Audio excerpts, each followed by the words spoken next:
Yo, this is Dwayne Levi, and this is the Come Up Louisville.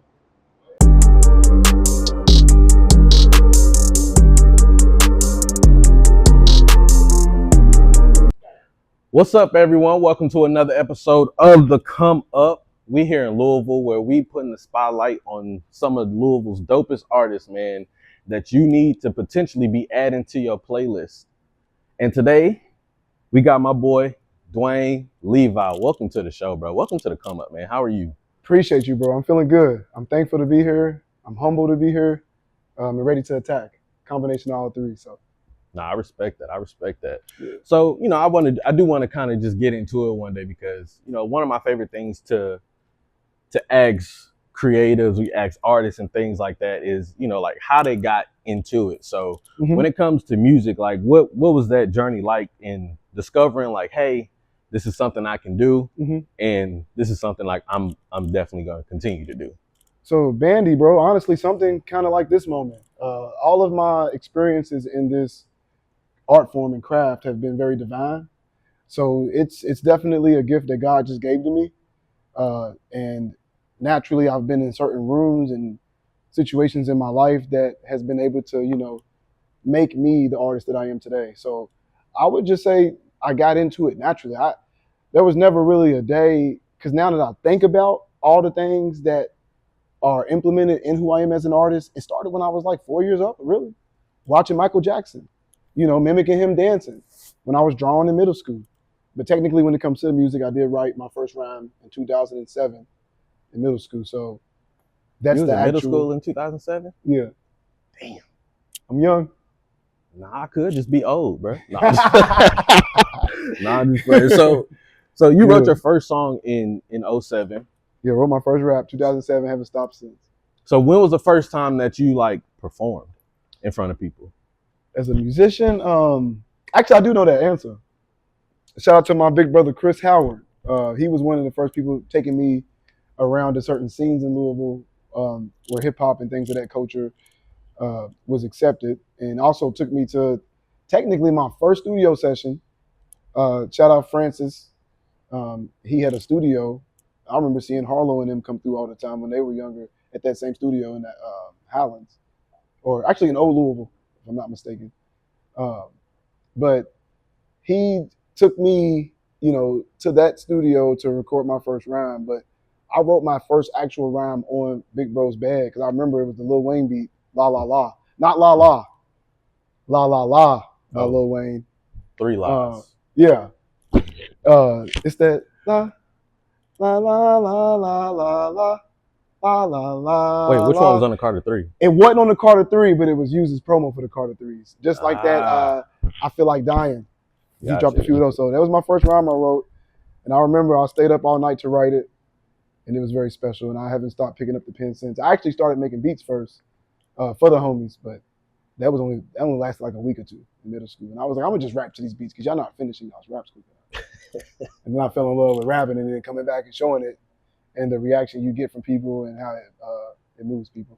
I respect that. So as you kind of like going through your process and, kind of developing as an artist, like kind of how did you find your sound and how would you describe it?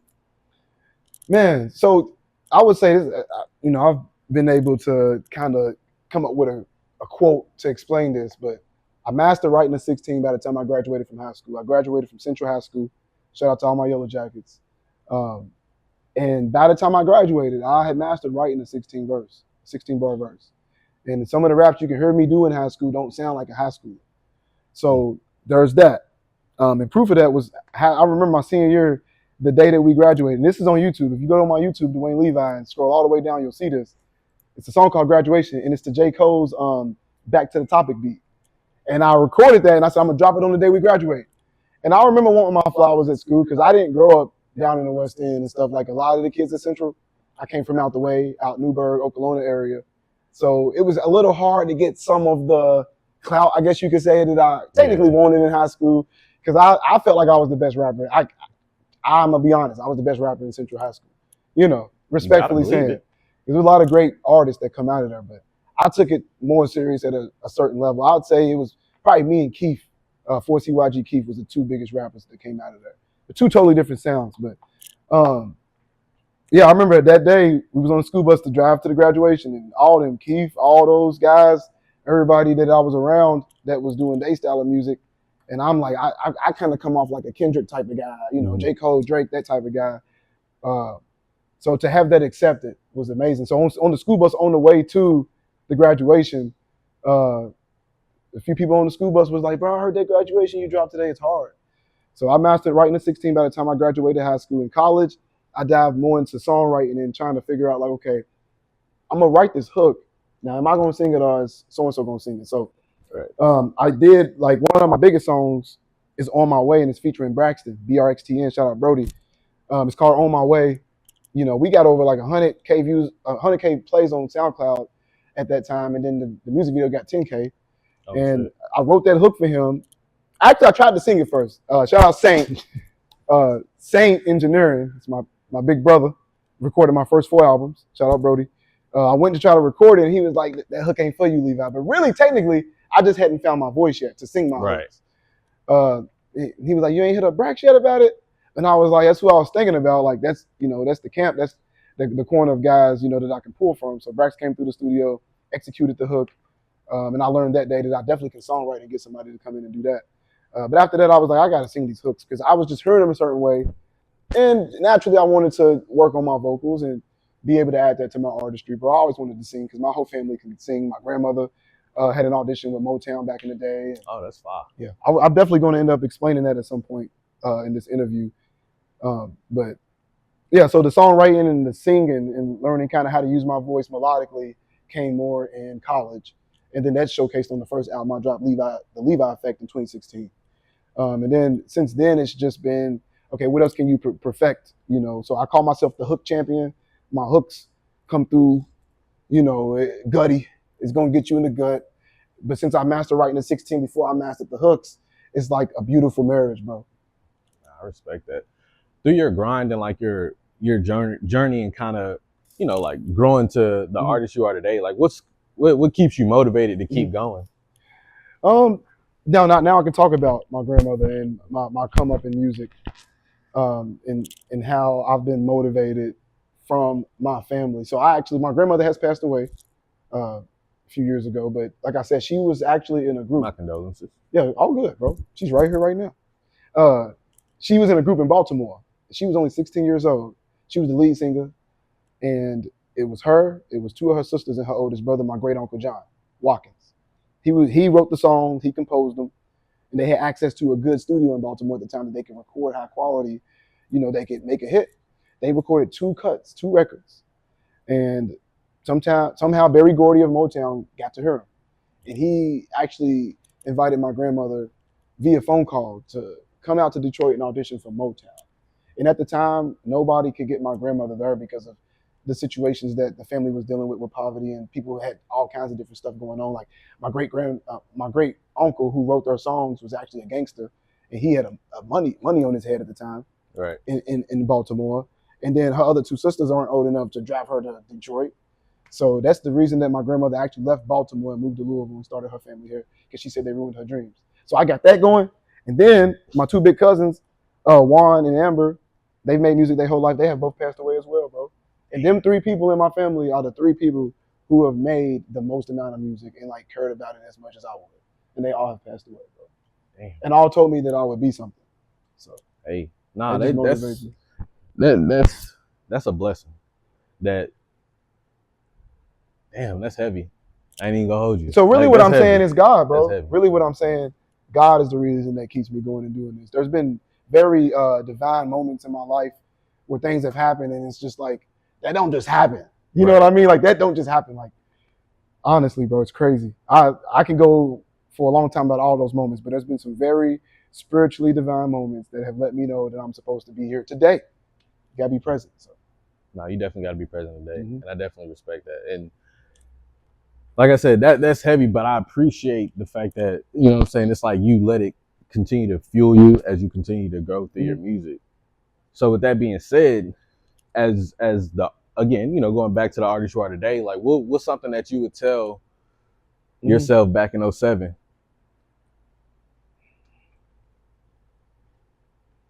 I would say watch who you do work with, and express this magical and special craft that I have. My favorite thing about this whole process of the craft that I chose to do for my life is the studio session itself.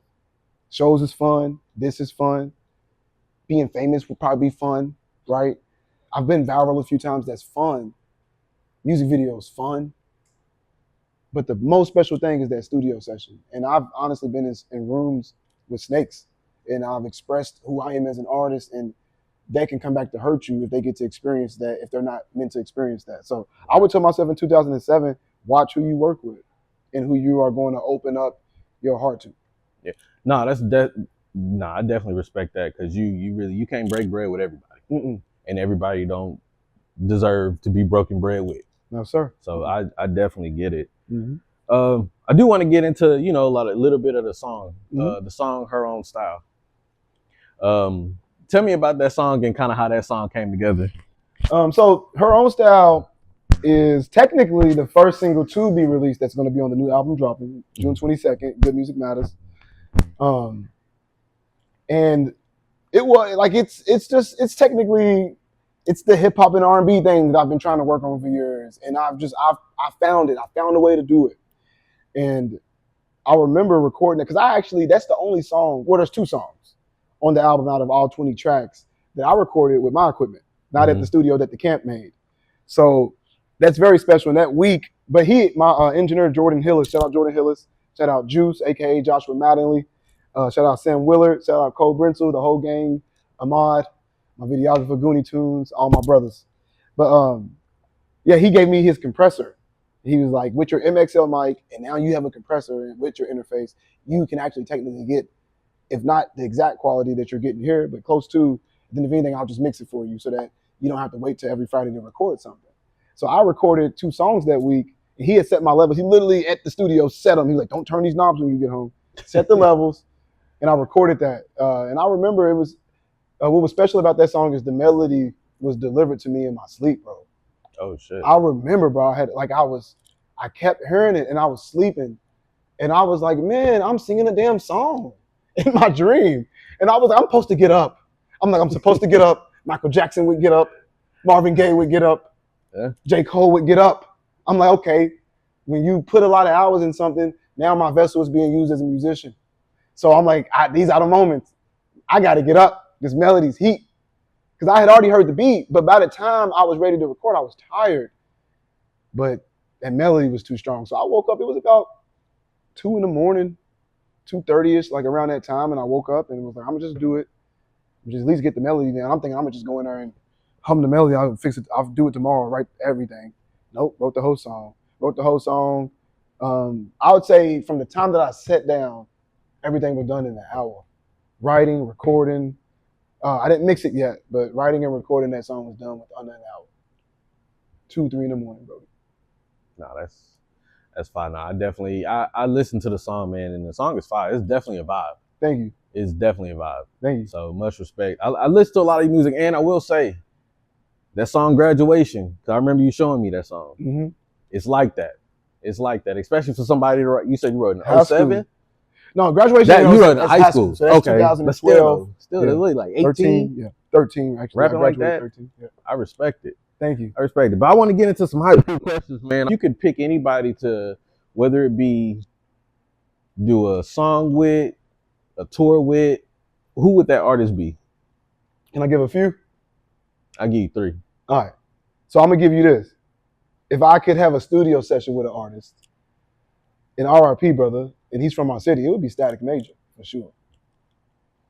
If I could do a show with somebody, Lil Wayne. Really? Mm-hmm. Like this version of Lil Wayne? Nah. Okay. The Carter 3 Lil Wayne. Good gracious. Okay. Wait. He's a natural. I got to see him at this version though, and it was still good when he came to the Yum Center. It was good. You was there? I was second row though. It's a different. I got to get VIP. It was my first time seeing one of my favorite hip hop artists in person. Nah, I respect. I might have been biased that night. I respect that. And then if let me think. And then if I was and then all of that combined in the studio shows, like, I tell, like, I'm signed by God. That's what I say. Respect. But if I was to sign to technically a label, Dreamville, J. Cole, favorite hip hop artist of all time, I consider him the greatest rapper of the generation. Like in high school growing up, I've been listening to Friday Night Lights and the warm up and the come up, and I'm just like, as much as I love Kendrick and Drake. So you ain't hear who that J. Cole though? What you mean? You heard who that J. Cole? Like who that? Oh man, yes, he's my favorite hip hop artist of all time. I got put on the J. Cole probably like my freshman year in college. I'm not gonna tell you what year that is though. A lot of people in Louisville were kind of confused because he kept talking about the Ville, so everybody was like, "Is he where he from?" Fayetteville. Yeah, this is the real Ville though. I respect it. All right. What's a dream venue that you would love to perform in? I don't even know if it's still there, but the Copacabana, whatever it's called, that the Temptations and all those great Motown artists would perform in. Old heads know what I'm talking about. All them movies of all them old school groups, bro, like performing there at that time was huge. Just for the sake of what that meant. I love Motown music, bro. Yeah. I consider Motown the greatest label and collective of music of all time on the planet. No, I'm a Temptations guy. And if you think of everybody who came out of Motown, that roster will always be unbeatable. Can't be beat. I hope I said that right. Unbeatable, yeah. I get what you mean. Marvin Gaye, Michael Jackson, everybody. I get what you mean. And my last hot seat question: if you had to pick 3 songs that was a soundtrack to your life, and these are other artists, right? Or mine? Just any song. Well, I'm gonna tell you my favorite song. I got 3. My favorite song of all time to ever touch the earth is "Devotion" by Earth, Wind, and Fire. My favorite hip-hop song of all time to ever touch the earth is "Today Was a Good Day" by Ice Cube. Today do be a good day. And my favorite, I consider it's the greatest hip-hop album, is the Carter 3 by Lil Wayne. Shout out to the Carter 3. I love the Carter 3. I know that. I don't know about greatest album. I know, but everybody's got that though. Everyone got their own. I feel you. I just think if you go through the Carter 3, no, the Carter 3, it ain't a skip on there. It's not. And if you listen to some of the stuff that they put on there, shout out Static, he wrote a Lollipop. That's Lil Wayne's #1 hit to this day. Wrote by somebody straight from this city, bro. I've only heard about 3. See, I'm gonna be honest. I only heard about 3 or 4 songs, and that's for a reason. Because you can't get through the rest of it. It's not. I mean, we're talking about anything else. Just don't drop no more Carters unless it's gonna be the Carter. Like honestly, Carter 5 had a few. Carter 4 had a little more few, but the Carter 3 is it. Carter 1, 2, and 3 is amazing. Should have just been a trilogy. Yes, bro. That 1, 2, and 3. Some of the greatest rap that people will ever hear on this earth, bro. Nah, I agree. You know what I'm saying? So, and then Lil Wayne's whole come up is crazy, bro. Just watching him perform with the Hot Boys, and he's the youngest. Don't even know you're going to be the biggest artist out of all these guys. Manny Fresh, dude. That's his come up's crazy. Nah, it is. And then the people that he signed and put on, like, so also showing that he can coach. Yeah. Mm-hmm. Nah, facts, man. But nah, man, we coming up towards the end, man. So, but before we get out of here, I just, what I'm saying, let everybody know kind of what you got coming up. You know what I'm saying, and how we can find you and how we can listen to your music. For sure. Dwayne Levi on all platforms. People do just call me Levi for short. You want me looking at the camera on this part? Yeah. It don't matter. All right. Dwayne Levi on all platforms. Dwayne Levi, DWAYNE-LEVI. I'm dropping my 6th studio album June 22nd. That will also be my birthday. And we will have a party at Stella's venue. You do have to RSVP to get in, though, even though I name dropped the venue. And it'll be my 6th studio album, collective of hip-hop, R&B, and alternative rock. I'm excited. I do have a short film out, too. I do need to mention, I do write and direct films. I have one short film out on YouTube called Happy Pill. You can search that as well. And then I will be getting more into my film bag. After we drop this album, I'll probably direct another movie and let this album marinate for a little bit of time. So, Dwayne Levi, the camp is Goonie Tunes. Please respect the camp. And one last question. What's one thing that you want people to take away from your music? Just be yourself. That's what I chose to do with the music. And the long hours and taking the time to soak up the great artists that I've got to be around. I've got to technically be around some of the greatest artists that come out of this city and around this region, and then even the artists I grew up listening to. I'm living my dream right now, so I'm gonna just say I'm thankful. I'm living my dream.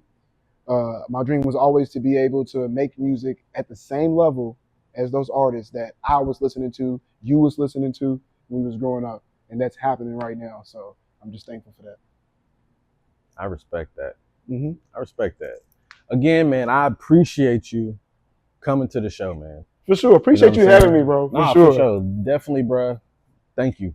Thank you. Like I love listening to your story, bro. As you can tell, like I'm the type of person sometimes like when people got a great story, I just be wanting to listen. Yes, sir. So Yes, sir. I appreciate you coming on with us, man. But to you guys watching, that's a wrap for the show, man. Big thanks again to Dwayne Levi for stepping in and kicking it with us and chopping it up. Be sure you hit him on the streams, run his numbers up, do everything you can to make, you know what I'm saying, everybody successful, because that's how we become successful, when we all work together. But this is Bandy, man. Thank you for watching the come up.